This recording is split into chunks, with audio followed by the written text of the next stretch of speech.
वंदे मातरम। बहुत स्वागत है आप सभी का हमारे खास कार्यक्रम सत्ता का टेम्परेचर में। साथ आपके मैं हूं मनीषा शर्मा।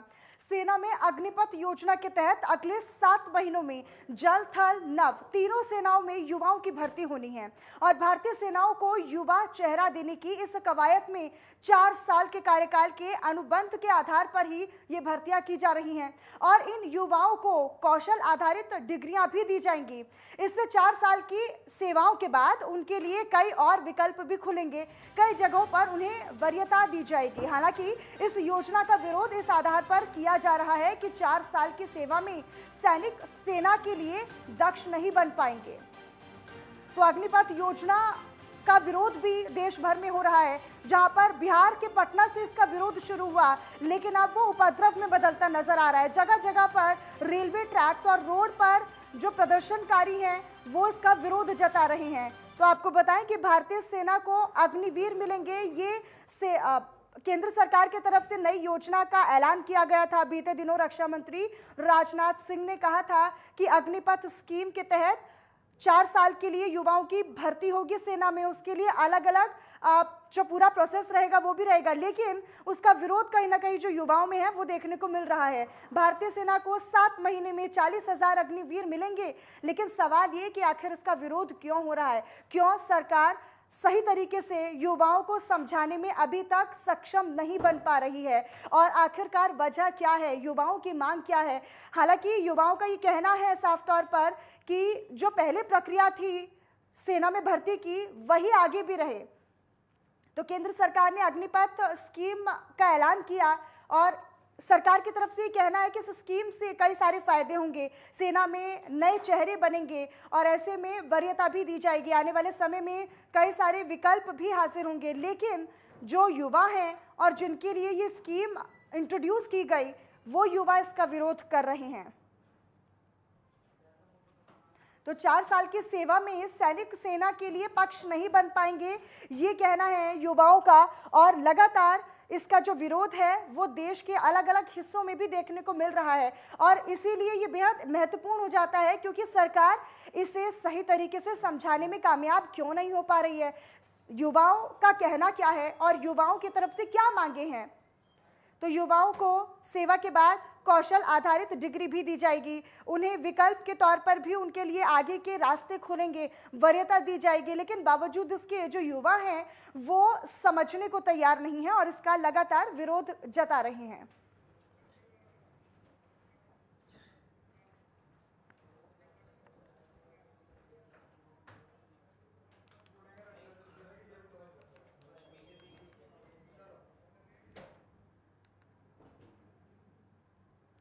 तो भारतीय सेना को नए अग्निवीर मिलेंगे, लेकिन लगातार इसका विरोध किया जा रहा है। इसी पर आज का हमारा डिस्कशन रहेगा। हमारे साथ पैनल हमारा जुड़ चुका है। सबसे पहले आप सभी का तारुफ उनसे करवा देती हूँ। हमारे साथ संजीव वर्मा जी, प्रवक्ता बीजेपी के, और संदीप त्रिपाठी जी, नेता कांग्रेस के, हमारे साथ 2 मेहमान हमारे साथ जुड़ चुके हैं।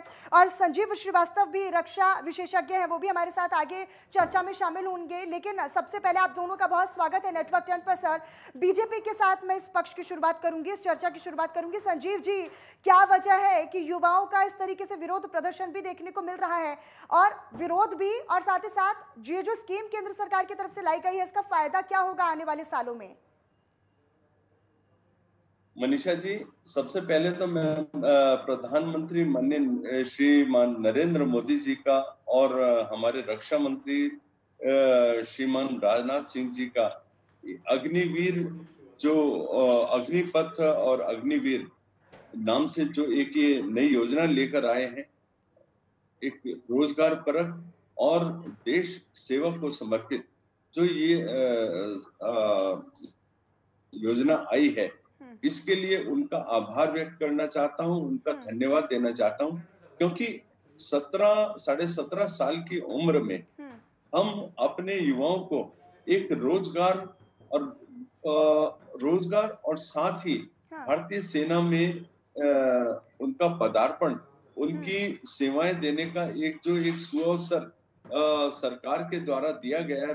मैं सोचता हूँ एक बेहतरीन सेवा है, बेहतरीन सेवा।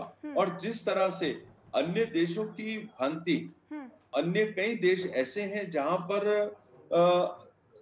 सेना में भर्ती एक कंपलसरी है कि तमाम जितने भी युवा जनरेशन हम उन लोगों की आती है तो वो अपने युवाओं को सेना में काम करने का एक कंपल्शन है। लेकिन भारत में कंपल्शन कोई नहीं है, भारत में स्वेच्छा है। स्वेच्छा से जो लोग भी भारतीय सेना को अपनी सेवाएं देना चाहते हैं ठीक तो ऐसे ऐसा ठीक संजीव जी, ठीक संजीव जी, मैं लौटूंगी आपके पास, आप बने रहिएगा हमारे साथ संदीप त्रिपाठी जी लगातार हमारे साथ, पूरा पैनल हमारे साथ यूं तो जुड़ा हुआ है, लेकिन अब कांग्रेस का रुख करना चाहूंगी। संदीप जी, विपक्ष इसे किस तरीके से देख रहा है कि आने वाले सालों में जिस तरीके से सरकार की तरफ से कहा जा रहा है कि और आने वाले दिनों में। मनीषा जी, आवाज आ रही है? हेलो हेलो जी जी संदीप जी, मैं यही आपसे कह रही थी, क्योंकि मेरा सवाल आपसे यही था कि क्या विपक्ष इसे किस तरीके से देख रहा है, क्योंकि सरकार कह रही है कि आने वाले दिनों में बहुत सारे विकल्प हैं, क्या वाकई में ये होता नजर आ रहा है संदीप जी? देखिए, पहली बात तो आप ये मान के चलिए कि 2018 से सेना की वैकेंसी नहीं हुई है, उससे नियुक्तियां नहीं हुई है। अब उस ये नियुक्तियां करने के बजाय ड्रामेबाजी जिस तरीके से इसको विभाजित करना चाहते हैं, ये वही तरीका है जिस तरीके से कोई भी वैकेंसी आती है उसके पेपर आउट हो जाते हैं। वो वैकेंसी नहीं हो पाती, वैकेंसी होगी नहीं, नौकरी रखे नहीं जाएगी, इनको सैलरी देनी नहीं पड़ेगी। तो ये भाजपा का तरीका है। आज की मोदी सरकार जो है ये बहुत माहिर है इस मामले में, उसको नौकरी देना ही नहीं है। अगर नौकरी देना होता तो सेना में लोग जाने के लिए 4 साल का विकल्प क्यों ये विकल्प तो तब देना चाहिए जब वहाँ पर लोग जाने के लिए तैयार ना हो। यहाँ तो लोग लाइन में लग के खड़े हैं, भर्ती के लिए आंदोलन कर रहे हैं कि आप हमें भर्ती करिए। लोग जाते हैं, जो है 10,000 में एक लड़का निकल के छत के जाता है, और आप कह रहे हैं कि 4 साल के लिए अग्निवीर बनाएंगे। और देखिए इनकी गंभीरता समझिए, एक में राज्य के मुख्यमंत्री हैं, शर्मानी चाहिए इनको, ये अपनी योजना का नाम तक नहीं बता पा रहे हैं। ये बता रहे हैं कि एक योजना आई है अग्निवीर। अभी हमारे भाजपा के प्रवक्ता भी यही बात कह रहे थे। अरे भाई, आपको यही नहीं पता कि संदीप जी मैं लौटूंगी आपके पास, संदीप जी मैं लौटूंगी आपके पास, आपके सभी सवालों की प्रतिक्रिया भी मैं बीजेपी के पक्ष से लूंगी, लेकिन संजीव श्रीवास्तव जी रक्षा विशेषज्ञ हमारे साथ जुड़े हुए हैं। संजीव श्रीवास्तव जी, अगर आपके अनुभव से इसको समझा जाए, किस तरीके से और मजबूती मिलेगी देश की सेना को, क्योंकि आने वाले दिनों में किस तरीके से विकल्प खुलेंगे, लगातार जो युवा है वो भी विरोध कर रहे हैं, लेकिन अगर आपका अनुभव इस पर लिया जाए तो क्या कुछ कह रहा है आपका अनुभव? देखिए, मुझे लगता है कि ये जो योजना अग्निपथ योजना शुरू की जा रही है, ये 17 से जो 21 वर्ष तक के जो युवा हैं उनके लिए एक अच्छा अवसर है। राष्ट्र की रक्षा, राष्ट्र की सेवा के लिए एक उनके समक्ष अपने कैरियर की शुरुआत में ही एक बेहतरीन अवसर उनको मिल रहा है। और जो भी ऐसे युवा जो कि राष्ट्र सेवा की भावना से ओतप्रोत रहते हैं, उनको शुरुआत में ही एक अच्छा अवसर दिया जा रहा है। 4 वर्षों के इस अनुभव के बाद जाहिर है कि सेना में कार्य करने के बाद उनका आत्मविश्वास भी बढ़ेगा, उनकी स्किल्स भी बढ़ेंगी, और उनके जो टैलेंट में निखार आएगा। और साथ ही साथ उनको इस सेवा के उपरांत जो एक राशि भी दी जाएगी सेवा निधि के तौर पे, और वो भी उनके लिए एक बहुत ही बड़ा सपोर्ट सिस्टम साबित होगा। साथ ही साथ मैं ये भी कहूंगा कि इस बात को भी इंश्योर करने की आवश्यकता है कि जब ये 4 वर्ष का अपना ये कार्यकाल पूरा कर लें और ये अग्निवीर के तौर पे जब जाने जाएंगे, तो उन्हें जो कहीं भी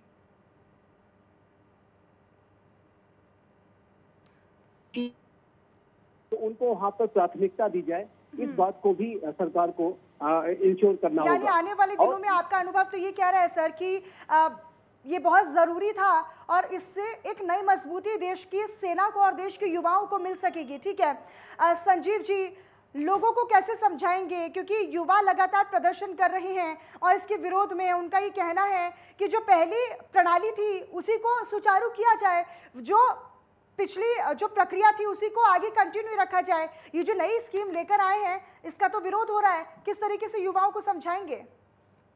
जी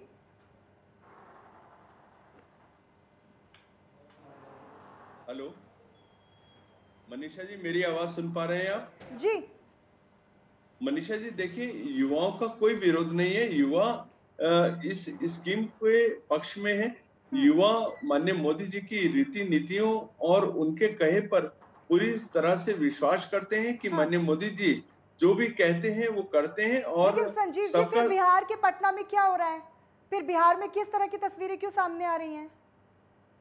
मनीषा जी देखिए, तमाम विपक्ष जो इस समय बौखलाया हुआ है, वो युवाओं को भ्रमित करने और बरगलाने का जो निरंतर प्रयास कर रहा है। और मैं सोचता हूं कि युवाओं को जब इस स्कीम के बारे में पूरी गहनता से वो लोग उसका अध्ययन करें और उसको जानकर वो लोग पाएंगे कि 17.5 साल की उम्र में आपको सरकार देश की सेवा का एक जो मौका दे रही है, अपना जो देश सेवा में का एक जज्बा वहां पे तैयार होगा। और साथ ही साथ अभी उत्तराखंड सरकार ने भी ये घोषणा कर दी है कि जितने भी अग्निवीर जाएंगे और जो उत्तराखंड से संबंधित होंगे, उनको 4 साल के बाद जितने भी लोग वहां से अपनी इस कैरियर को पूरा करके वापसी आएंगे, तो उनको पुलिस विभाग में, उपनल में, एनडीआरएफ में, एसडीआरएफ में, पुलिस में, पीआरडी में, अन्य विभागों में, आपदा विभाग में, उन सभी लोगों को समायोजित करने का हम लोग काम करेंगे उनकी प्रतिभा के अनुसार। संजीव जी, ये भी संभावनाएं मानी जाए कि राज्य सरकारें अपनी तरफ से भी इस स्कीम में अपनी इच्छा के अनुसार संशोधन कर सकती हैं और करना चाहिए, बाहर जाकर राज्य स्तर पर भी युवाओं को कुछ ना कुछ देने का जो प्रस्ताव है वो आ सकता है राज्य सरकारों की तरफ से। होना चाहिए मनीषा जी। आपका सुझाव भी बहुत अच्छा है और मैं इसको अक्षरशः मैं कहता हूँ राज्य सरकारों को इनिशिएटिव लेना चाहिए और बजाय विरोध का स्वर, बरगलाने का स्वर युवाओं के अंदर एक मैं सोचता हूँ भ्रमित उनको करने की बजाय उनको एक देश सेवा और रोजगार दो अवसर जो एक साथ मिल रहे हैं, उसके लिए सरकार को अप्रिशिएट करना चाहिए। और देखिए मनीषा जी, एक चीज और है, जब हमारा युवा जो अग्निवीर अपनी 4 साल का कैरियर को पूर्ण करके जब घर लौटेगा, तो उसके हाथ में 15 लाख रुपए का एक हैंडसम अमाउंट होगा। उसके बाद यदि वो रोजगार की तरफ जाता है कि मेरे को अब आगे नौकरी करनी है, तो उसके लिए सरकार के द्वार खुले हैं, सरकार आगे प्राथमिकता देने के लिए तैयार है। यानी कोई बाउंडेशंस नहीं होंगी, यानी कोई एक रिस्ट्रिक्शन टाइप नहीं होगा। अगर आप 4 साल के बाद भी युवा अपने वो 4 साल देने के बाद, देश की सेवा करने के बाद अगर वो प्राइवेट कहीं पर जॉब करना चाहते हैं तो उसके लिए भी मोस्ट वेलकम। जी जी जी, बिल्कुल स्वतंत्र है, वो आपके ऊपर ऑप्शन है। ये एक तरह से शॉर्ट टर्म कमीशन के रूप में आप इसको देखें कि आप 4 साल के बाद अपने आप को फिर दोबारा से फोर्सेस में अपनी सेवा देने चाहते हैं, तो आज देश के माननीय गृह मंत्री श्रीमान अमित शाह जी ने भी एक बड़ी घोषणा की है। हम अपनी पुलिस में और सेंट्रल रिजर्व फोर्सेस में भी आप लोगों को वरीयता देंगे, आप लोगों को आरक्षण देंगे और जो भी लोग उसमें आना चाहते हैं तो आप लोग उसमें आ सकते हैं। और आपका कैरियर सुन लेते हैं। संदीप जी, देखिए ये तो अच्छी चीज़ है ना कि युवाओं को आने वाले समय में विकल्प ही विकल्प है, बेरोजगारी कहीं होगी नहीं और देश भी सशक्त होगा, सुदृढ़ होगा, मजबूत होगा, सेना हमारी नए चेहरों से सशक्त होगी। लेकिन फिर दिक्कत क्यों है? शर्मा आती है आप जैसे लोगों को। आप लोग क्या कर रहे हैं? मतलब आपको ये पता नहीं कि सेना में भर्ती की उम्र क्या होती है? पहले इसके पहले वैकेंसी नहीं निकलती थी, 17.5 वर्ष में ही नौकरी दी जाती, इसके पहले 16.5 वर्ष था। कहाँ है आप? आप अपना काम कर रहे हैं कि देश को गुमराह कर रहे हैं। मतलब आप इस तरह इंट्रो दे रहे हैं और आप इस तरीके से अरे चुप दलाल। आप गुमराह कर रहे हैं। संदीप जी की बात करने की पहले संदीप जी एक मिनट, आप अपनी मर्यादित भाषा का प्रयोग करेंगे तो वो ज्यादा बेहतर होगा डिस्कशन में, सुनने और समझने लायक होगा। अगर आप इस तरीके के प्रयोग करेंगे भाषा का, एक मिनट मेरी बात सुनिए संदीप जी, अगर आप किसी बहस में इस तरह की भाषा का प्रयोग करेंगे तो मुझे मजबूरन आपका ऑडियो डाउन करवाना पड़ेगा फिर। ठीक है, और क्या कर सकते हैं आप, बैठाला ही मत करिए। संदीप जी अगर आप किसी पैनल पर बैठते हैं, नहीं आप गलत बात कर रहे हैं ना संदीप जी, आप गलत बात कर रहे हैं। अगर आपको किसी पैनल में बिठाया गया है तो आप उसका पक्ष रखेंगे ना, या फिर आप अमर्यादित टिप्पणी करेंगे? आज समय बर्बाद कर रहे हैं। संदीप जी सुनिए मनीषा जी, आपने मुझे सुनने के लिए बैठाला है तो सुनिए, आप मेरा पक्ष आने दीजिए, कांग्रेस का पक्ष आने दीजिए। अगर आप किसी भी कमेंट का पास करेंगे तो वो यहाँ पर एक्सेप्टेबल नहीं होगा संदीप जी। पहली बात, अगर आपको यहाँ पर किसी जिम्मेदारी के तौर पर बिठाया है तो आप उस जिम्मेदारी को निभाइए, उस जिम्मेदारी को समझिए। उनकी सफाई क्या है, उनकी लड़ाई लड़ रही है। आप इस तरह का भाषा का प्रयोग नहीं करेंगे कि चुप रहिए। सबको यहाँ पे मौका दिया जाएगा। मैं शांति से आपके पास आई, आपको अपनी बात कहनी चाहिए। कहाँ दे रही है? 20 मिनट की डिबेट में 1 मिनट बोला हूँ तो मैं आई ना आपके पास, आप बोलिए। 22 मिनट की डिबेट में 1 मिनट का मौका मिला। ठीक है, आप अपनी बात कीजिए। ठीक है, आप अपनी बात करिए। देखिए, आप जिस तरीके से विपक्ष, मीडिया और विपक्ष दोनों को कह रहा हूँ, आपकी जिम्मेदारी है देश के प्रति। आप देश के युवाओं के हक की लड़ाई जो बात हो रही है उसकी आवाज उठाने के बजाय आप सरकार को डिफेंड कर रहे हैं। अरे 17.5 वर्ष की ही ये पहले भी थी, यहाँ तक कि पहले 16.5 वर्ष थी, उसको 1 वर्ष बढ़ाया गया, बाद में 17.5 वर्ष किया गया। आप बताइए, सेना में जो परमानेंट नौकरी के लिए लोग लाइन में लग के खड़े हैं, तो ये 7 टर्म क्यों? 7 टर्म क्यों? क्या आपके पास पैसे देने के लिए, सैलरी देने के लिए पैसे नहीं है? और अभी आप कह रहे हैं 15 लाख मिलेंगे, कैसे मिलेंगे? 30% आप उसका पैसा काट लेंगे और उसी पैसे को 15 लाख बाद में देंगे। गजब है भाई, मतलब हमारा ही पैसा काट के आप 15 लाख बाद में देंगे, उसका भी एहसान जाहिर कर रहे हैं। और दूसरी बात, आप ट्रेनिंग देके 4 साल क्यों? भाई आप प्रधानमंत्री चुने जाते हैं, टाइम पीरियड है 5 साल, आप 6 महीने करिए, फिर क्यों आपको 5 साल चाहिए? मैं संजीव जी से इसका जवाब ले लेती हूँ। संजीव जी देखिए, बहुत गंभीर आरोप आप पर लगाए जा रहे हैं कि ये तो बस जनता का पैसा लेना और उन्हीं को फिर एहसान के तौर पर उनको सर्व किया जाने का काम किया जा रहा है। मनीषा जी, बड़े दुर्भाग्य की बात है कि विपक्ष, बड़े दुर्भाग्य की बात है कि विपक्ष देश सेवा के इस जज्बे को भी एक ऐसे, मतलब मैं नहीं बोलना चाहता कि इस तरह की बातें करते हैं। आप लोगों का किसी संवैधानिक संस्था के ऊपर कभी विश्वास रहा ही नहीं है, और आप कह रहे कि 30% उनका काट लेंगे, उनके उसको भीख के रूप में दे देंगे और उसके रूप में दे देंगे। तो मैं सोचता हूँ इस तरह का वक्तव्य अच्छा नहीं है, शोभनीय नहीं है। मैंने कहा कि जो अग्निवीर हमारे 4 साल के बाद घर लौटेंगे, उनको 15 लाख रुपए का एक हैंडसम अमाउंट उनके पास होगा। यदि वो चाहेंगे तो अपना प्रोफेशन कर सकते हैं, अपना व्यवसाय कर सकते हैं, अपना व्यापार भी कर सकते हैं,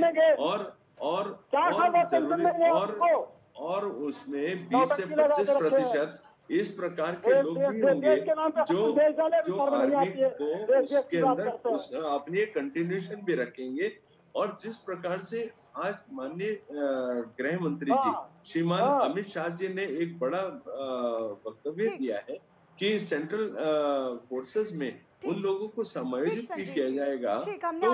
तो और कांग्रेस का भी इस पर प्रतिक्रिया दी। ठीक संदीप जी, ठीक, मेरे पास वक्त की बहुत कमी है, वरना मैं आपकी पूरी बात सुनती। संदीप जी माफ कीजिएगा। संजीव श्रीवास्तव जी लगातार हमारे साथ रक्षा विशेषज्ञ हमारे साथ बने हुए हैं। एक लास्ट कमेंट सर आपको क्या लग रहा है, जिस तरीके से आपने 20 मिनट की बहस सुनी, क्या लग रहा है कि आने वाले दिनों में युवाओं को मजबूत किया जाएगा? क्योंकि लगातार सरकार की तरफ से कुछ और कहा जा रहा है, लेकिन विपक्ष इसको अपना मुद्दा बनाकर आगे बढ़ रहा है। देखिए, ये राष्ट्र की रक्षा से संबंधित विषय है, इसको राजनीतिकरण न करके इसके ऊपर सकारात्मक तरीके से विचार किए जाए, जो सुझाव हैं वो दिए जाएं। विपक्ष को भी चाहिए कि वो अपना सुझाव दे और हम युवाओं को जो है एक उनको बेहतर उनका भविष्य कैसे बने, उनको बेहतर रोजगार के अवसर कैसे उपलब्ध हो। जैसा कि मैंने अपने पहले के वक्तव्य में कहा भी कि 4 वर्षों के बाद उन्हें जो भी सरकारी नौकरियां में वो जाए उनको प्राथमिकता दी जाए, एज रिलैक्सेशन वगैरह अगर संभव हो दिया जाए और उन्हें जाहिर है कि वो 4 वर्षों का जो उनका अनुभव होगा उसका पूरा लाभ उनको स्वयं मिलेगा और जो भी जहाँ कहीं भी उनको अवसर मिले जहाँ कहीं भी वो एप्लीकेशन तभी तो संजीव जी वहाँ पर उत्तराखंड के उनको मुख्यमंत्री प्राथमिकता दी। पुष्कर सिंह धामी को हमने सुनवाया, उन्होंने अपनी प्रतिक्रिया देते हुए इसी संबंध में अभी प्रेस वार्ता की थी। उन्होंने कहा था कि राज्य स्तर पर भी जो बेहतर हो सकेगा, वो सेवानिवृत्त जितने भी युवा रहेंगे 4 साल बाद, उनको विकल्प के तौर पर आगे भी रोजगार दिया जाएगा। उनके लिए तमाम वो चीजें हैं, वो विकल्प है, वो वरीयता है जो उन्हें मिलनी चाहिए और वो दी जाएगी राज्य स्तर पर। आप सभी का, आप तीनों का बहुत शुक्रिया हमारे साथ इस चर्चा में शामिल होने के लिए। तो ये बेहद ही गंभीर है क्योंकि युवाओं को समझाना कहीं ना कहीं बहुत मुश्किल है। युवा लगातार इसका विरोध भी कर रहे हैं, लेकिन सरकार की तरफ से कहा जा रहा है कि आने वाले दिनों में इससे और सेना को मजबूती मिलेगी और सुदृढ़ होगा, सशक्तिकरण मिलेगी। और चलिए फिलहाल मेरे साथ इस चर्चा में इतना ही। बाकी खबरों के लिए आप बने रहिएगा नेटवर्क 10 के साथ। जय हिंद।